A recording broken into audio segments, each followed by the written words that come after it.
রুমের দরজা বন্ধ হওয়ার পর আলো নিভে গেল। সাথে সাথে অপরপক্ষের সেই ব্যক্তির আচরণও আচমকাই পাল্টে যায়। কাজের কথা বাদ পড়ে তখন রুমে তৈরি হয় একটা হিংস্র নীরবতা। রেহানে বুঝতে পারে কিছু একটা খুব ভুল হচ্ছে। সে চিৎকার করে, প্রতিরোধ করার চেষ্টা করে, কিন্তু ঠিক পেরে উঠছিল না। Hello everyone, welcome back to Sanaya vibes. আবার এক নতুন গল্প নিয়ে হাজির হলাম আপনাদের সামনে। কিছু গল্প আছে যেগুলো শেষ হয় না। গল্পের মানুষটা শেষ হয়ে যায়, কিন্তু তার আর্তনাদ বাতাসে ভেসে থাকে। ধর্ষণ থেকে বাঁচতে আততায়ীর বুকে ছুরি বসানোর অপরাধে ইরানের সুপ্রিম কোর্ট প্রাণদণ্ডের আদেশ দেয় মাত্র ২৬ বছর বয়সী একজন তরুণীকে। ২২ অক্টোবর ২০১৪ ভোরে ফাঁসি হয়ে যায় রেহানে জাবারের। রেহানের ফাঁসির আদেশের বিরোধিতা করে গোটা বিশ্বের অজস্র মানবাধিকার সংগঠন। প্রাণ ভিক্ষার আর্জি জানান দুনিয়ার তাবৎ জননেতারা। এমনকি মেয়ের বদলে মাকে ফাঁসি কাঠে ঝোলানো হোক বলে মিনতি করেন রেহানের মা শোলে। কিন্তু কোনো কিছুতেই কান দেয় না সরকার। ভোরের আলো ফুটতে না ফুটতে নিভিয়ে দেওয়া হয় ২৬-এর তরতাজা প্রাণ রেহানেকে। আজকের গল্প যা শুধু একটা কেস, নিউজ বা ইস্যু নয়, এটা এক তরুণী মেয়ের নিঃশব্দ চিৎকার। ভাবুন তো, একটা ১৯ বছরের মেয়ে স্বপ্ন দেখছে নিজের কেরিয়ার, নিজের ভবিষ্যৎ, নিজের জীবনকে নিয়ে। এমন সময় হঠাৎই একটি অপ্রত্যাশিত ঘটনা তার জীবনের কাল হয়ে দাঁড়ায়। একটা ফোন কল, একটা ভুল আমন্ত্রণ তার জীবনে ডেকে আনে সবচেয়ে ভয়ানক একটা মুহূর্ত, যেটা দুঃস্বপ্ন রূপে শেষ হয়ে যায়। আমরা শুনেছি সত্যি কথা বললেই মানুষ বাঁচে, কিন্তু রেহানে জাবারি সত্যি বলেছিল, আর সেই সত্যিই তার মৃত্যুদণ্ড দেওয়ার অজুহাত হয়ে গেল। আজ আমি আপনাদের জন্য নিয়ে এসেছি সেই বাস্তব গল্প, যে গল্পে একটি মেয়ের সাহস, ভয়, সংগ্রাম আর শেষ নিঃশ্বাসের আগের লেখা তার চিঠির গল্প, যেটা পড়লে আজও হাজার হাজার মানুষ নিজেদের কান্না থামাতে পারে না। আমি নিশ্চিত আজকের গল্পটা আপনার মনকেও নাড়া দেবে। তবে গল্পটা শুরু করার আগে আবারও বলি, আপনি যদি এমন সত্যি গল্প জানতে আগ্রহী থাকেন এবং শব্দের আড়ালে লুকানো আবেগকে অনুভব করতে পারেন, তাহলে এই চ্যানেলটিকে সাবস্ক্রাইব করতেই পারেন, কারণ আপনাদের সাবস্ক্রাইবই আমাকে এমন অজানা বাস্তব সব গল্প নিয়ে আসতে অনুপ্রেরণা দেয়। আজকের গল্পটা সিনেমার মতো মনে হলেও এটা কোনো সিনেমা নয়।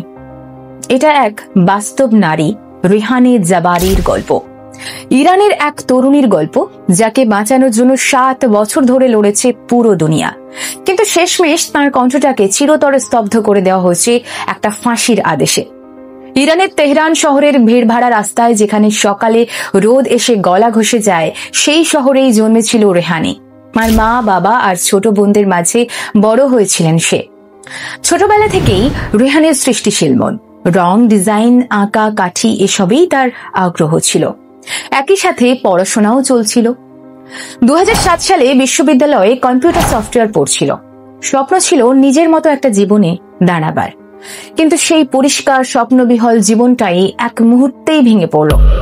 ২০০৭ সালের একটি সন্ধ্যায় সাবেক গোয়েন্দা কর্মকর্তা মুর্তেজা সারবান্দি রেহানেকে বলে, একটা অফিস রুম ডিজাইন করাতে চান, সেই বিষয়ে কিছু আলোচনা আছে, একবার আসতে হবে।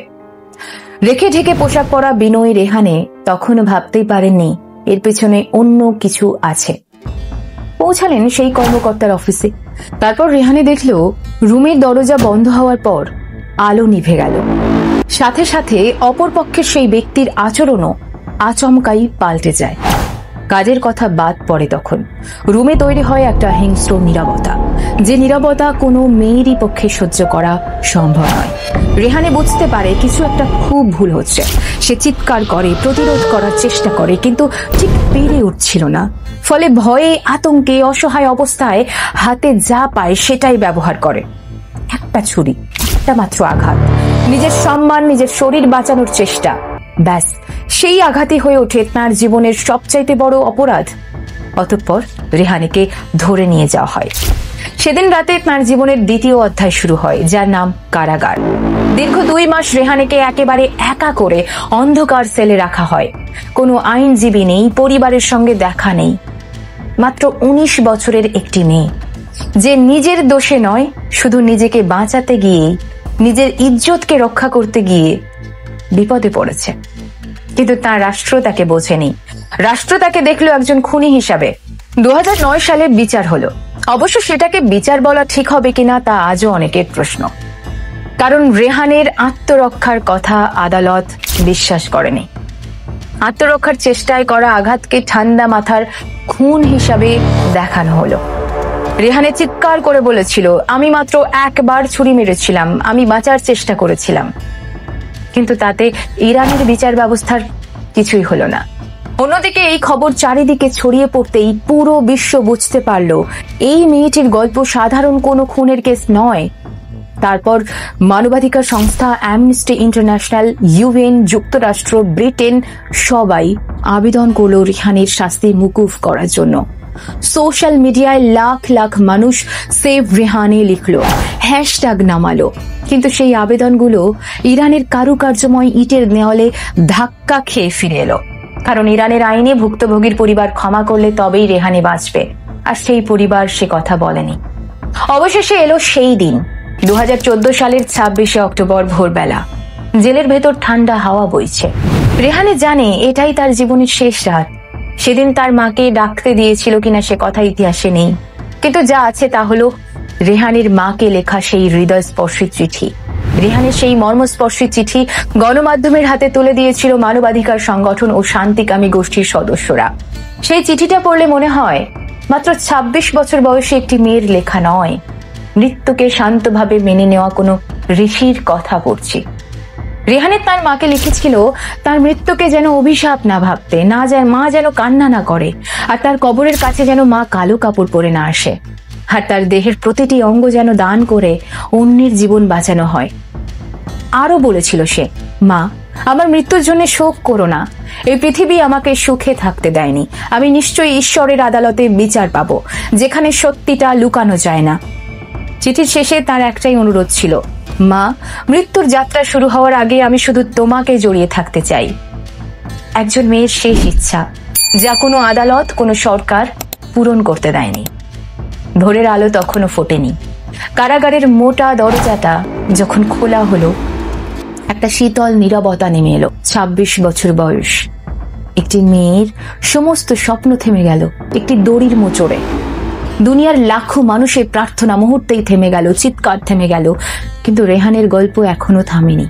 রেহানে জাবারির মৃত্যু একটা দেশের আইনকে প্রশ্নবিদ্ধ করেছে, নারীর নিরাপত্তাকে প্রশ্নবিদ্ধ করেছে, বিচার ব্যবস্থাকে প্রশ্নবিদ্ধ করেছে।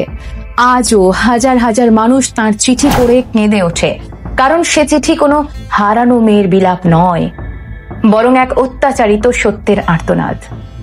রেহানে মারা গেছে, কিন্তু সে রেখে গেছে প্রশ্ন। একজন মেয়ে যখন নিজেকে বাঁচায় তখন তাকে কি অপরাধী বলা যায়? এই প্রশ্ন রেখে গেছে রেহানে। রেহানে আর নেই, কিন্তু তার গল্প আছে। ফাঁসির দড়ি রেহানের জীবন থামিয়ে দিলেও তার সাহসকে থামাতে পারেনি। আজ হয়তো রেহানে আমাদের মাঝে নেই, কিন্তু তার চিঠির প্রতিটা বাক্য আজও আমাদের শেখায় ইরানের বিচার ব্যবস্থা তাকে অপরাধী বানিয়ে ফাঁসি দিয়েছে ঠিকই, কিন্তু ইতিহাস তাকে ভুক্তভোগী নয়, সাহসী বলে মনে রাখবে।